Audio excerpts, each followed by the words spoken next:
Notre secours est dans le nom du Seigneur qui a fait le ciel et la terre. Il a été question jusqu'à présent de l'armée, puis des Lévites. Nous passons maintenant à des cas individuels. Le lépreux, la femme adultère, le naziréat. On se dit mais qu'est-ce que ça vient faire là ? On verra en temps et en heure. On en parlera à la fin du naziréat.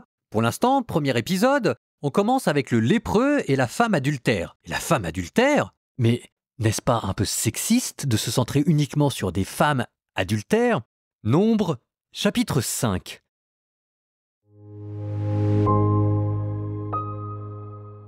Le Seigneur parla à Moïse. Il dit « Ordonne aux fils d'Israël de renvoyer du camp tous les lépreux, toute personne atteinte d'un écoulement ou rendue impure par le contact d'un mort.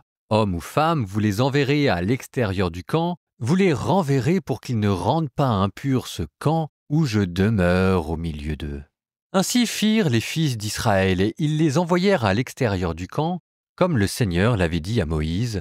Ainsi firent les fils d'Israël. Le Seigneur parla à Moïse, il dit « Parle aux fils d'Israël.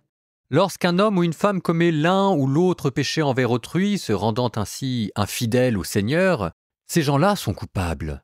Ils confesseront le péché qu'ils ont fait. Et le coupable restituera entièrement l'objet du délit. Il ajoutera un cinquième de sa valeur et donnera le tout à celui envers qui il est coupable. Si ce dernier a disparu sans avoir de proches parents à qui restituer l'objet du délit restitué au Seigneur ira au prêtre. Il y aura en outre le bélier d'expiation pour le rite d'expiation sur le coupable. Toute part prélevée concernant les choses saintes que les fils d'Israël consacreront et apporteront au prêtre lui reviendra. À chacun les choses saintes qu'il a consacrées. Mais ce qu'il donne au prêtre est au prêtre. Le Seigneur parla à Moïse et il dit « Parle aux fils d'Israël. Tu leur diras « Sois un homme dont la femme se conduit mal en lui étant infidèle. Un autre homme couche avec elle pour avoir des rapports sexuels avec elle à l'insu du mari, car elle s'est dissimulée tandis qu'elle se rendait impure. Il n'y a pas de témoin contre elle, elle n'a pas été surprise, mais un esprit de jalousie s'empare de l'homme, et il devient jaloux. Et il devient jaloux de sa femme qui s'est rendue impure, ou bien un esprit de jalousie s'empare de l'homme, et il devient jaloux de sa femme, alors qu'elle ne s'est pas rendue impure. Dans l'un ou l'autre cas, l'homme amènera sa femme au prêtre et apportera pour elle le présent réservé. Le 10e d'une mesure de farine d'orge. Il n'y versera pas d'huile et n'y mettra pas d'encens, car c'est une offrande de jalousie, une offrande en mémorial rappelant une faute. Le prêtre fera approcher la femme et la placera devant le Seigneur. Il prendra de l'eau sainte dans un vase d'argile.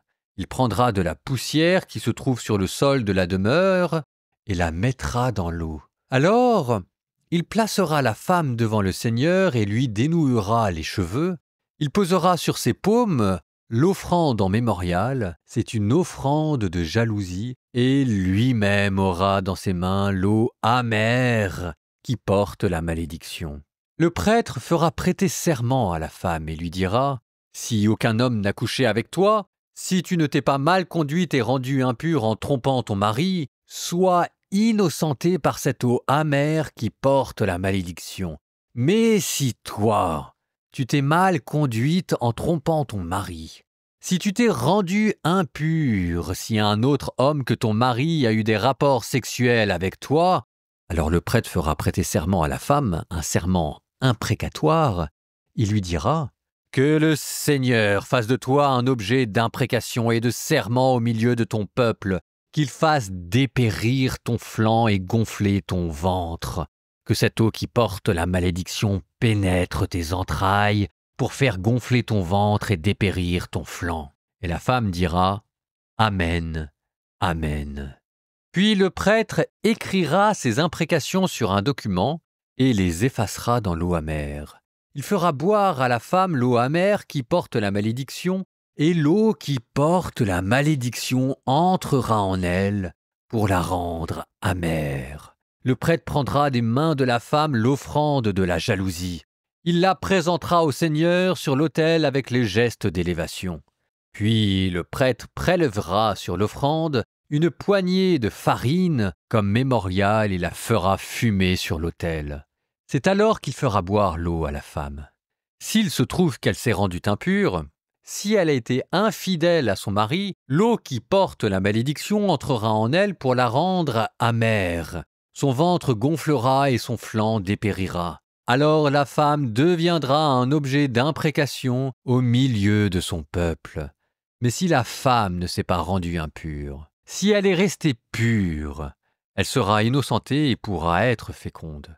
Telle est la loi de jalousie concernant la femme qui se conduit mal en trompant son mari et se rend impure. Ou concernant l'homme dont s'empare un esprit de jalousie et qui devient jaloux de sa femme, celui-ci placera sa femme devant le Seigneur, et le prêtre accomplira pour elle toute cette loi. L'homme sera exempt de faute, et cette femme portera le poids de sa propre faute.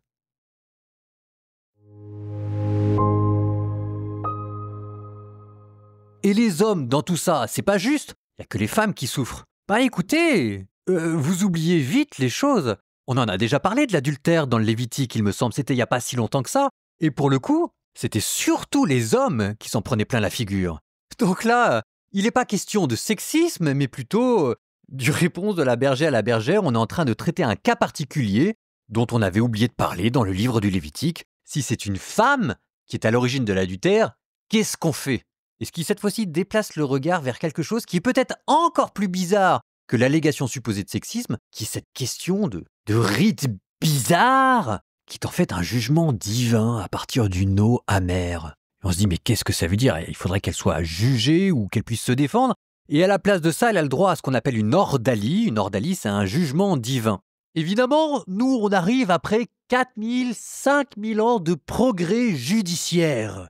Donc nous, quand on pense à une accusation, on pense à un tribunal, on pense à un avocat, on pense à une procédure. Mais il y a 4000, 5000 ans, on n'avait pas encore découvert tout ça. Et c'est à cette époque-là que ce qui faisait office de procédure judiciaire, c'était ce qu'on appelait ces ordalies, ces jugements divins, et il fut un temps où ces ordalies représentèrent un progrès dans les procédures judiciaires, aussi étonnant que cela puisse paraître. En fait, pour être très précis, ce qui n'a pas encore été découvert, c'est la présomption d'innocence, ça vous viendra du Moyen-Âge, le Code de droit canonique, et ce qu'on appelle un débat contradictoire avec des avocats qui peuvent représenter les deux parties. Et ça vous viendra, encore plus étonnant, de l'Inquisition. Alors avant, en l'absence d'enquête, en l'absence de présomption d'innocence, on faisait appel à des témoins. Mais qu'est-ce que vous faites quand il n'y a pas de témoin ? Et typiquement, dans l'adultère, généralement, il n'y a pas de témoin.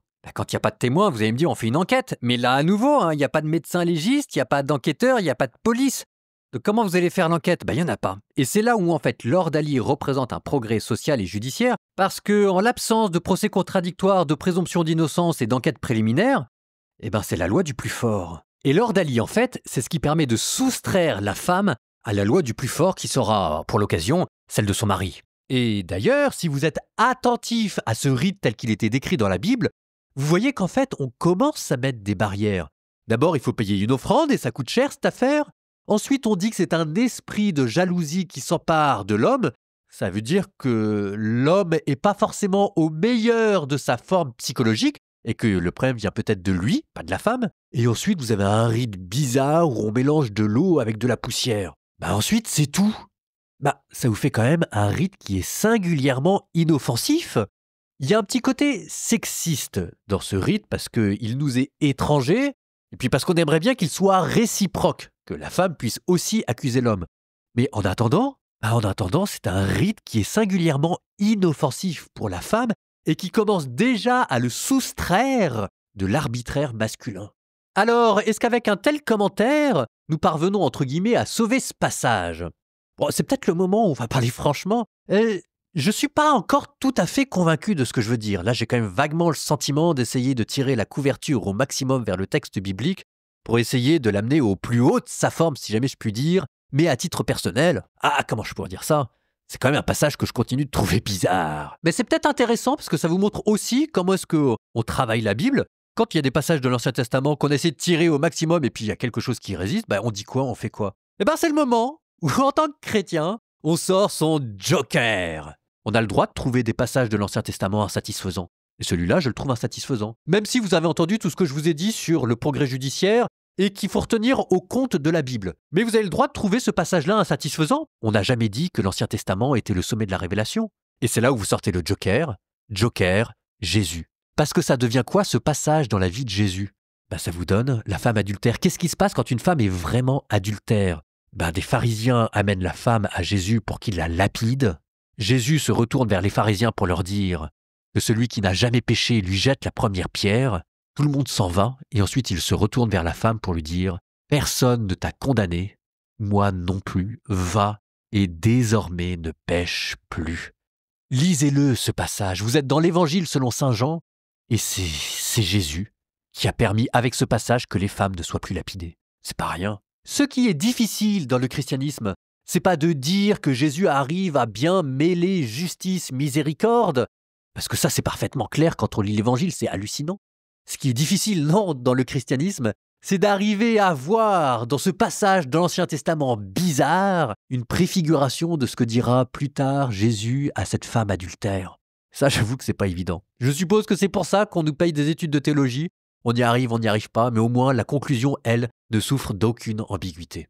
Nous nous tournons maintenant vers Dieu sous la forme d'un psaume. Psaume 21. Mon Dieu, pourquoi m'as-tu abandonné? Le salut est loin de moi, loin des mots que je rugis. Mon Dieu, j'appelle tout le jour et tu ne réponds pas. Même la nuit, je n'ai pas de repos. Toi pourtant, tu es saint, toi qui habites les hymnes d'Israël. C'est en toi que nos pères espéraient. Ils espéraient et tu les délivrais. Quand ils criaient vers toi, ils échappaient. En toi, ils espéraient et n'étaient pas déçus. Et moi, je suis un ver, pas un homme. Raillé par les gens, rejeté par le peuple, tous ceux qui me voient me bafouent. Ils ricanent et hochent la tête. Ils comptaient sur le Seigneur, qu'il le délivre, qu'il le sauve puisqu'il est son ami. C'est toi qui m'as tiré du ventre de ma mère, qui m'as mis en sûreté entre ses bras. À toi je fus confié dès ma naissance.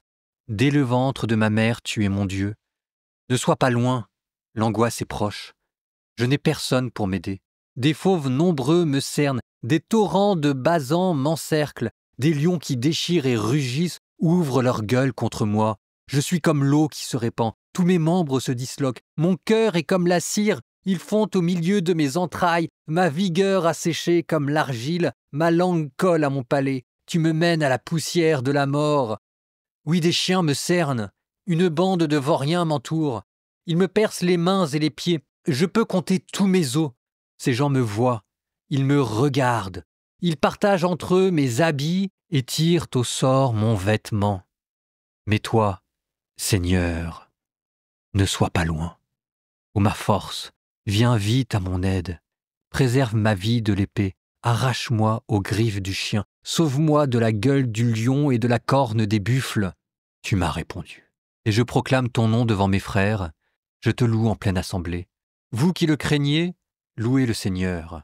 Glorifiez-le, vous tous descendants de Jacob, vous tous redoutez-le, descendants d'Israël. Car il n'a pas rejeté, il n'a pas réprouvé le malheureux dans sa misère, il ne s'est pas voilé la face devant lui, mais il entend sa plainte. Tu seras ma louange dans la grande assemblée. Devant ceux qui te craignent, je tiendrai mes promesses. Les pauvres mangeront, ils seront rassasiés. Ils loueront le Seigneur ceux qui le cherchent. À vous toujours, la vie et la joie. La terre entière se souviendra et reviendra vers le Seigneur. Chaque famille des nations se prosternera devant lui. Oui, au Seigneur, la royauté, le pouvoir sur les nations. Tous ceux qui festoyaient s'inclinent. Promis à la mort, il plie en sa présence. Et moi je vis pour lui, ma descendance le servira. On annoncera le Seigneur aux générations à venir, on proclamera sa justice au peuple qui va naître. Voilà son œuvre.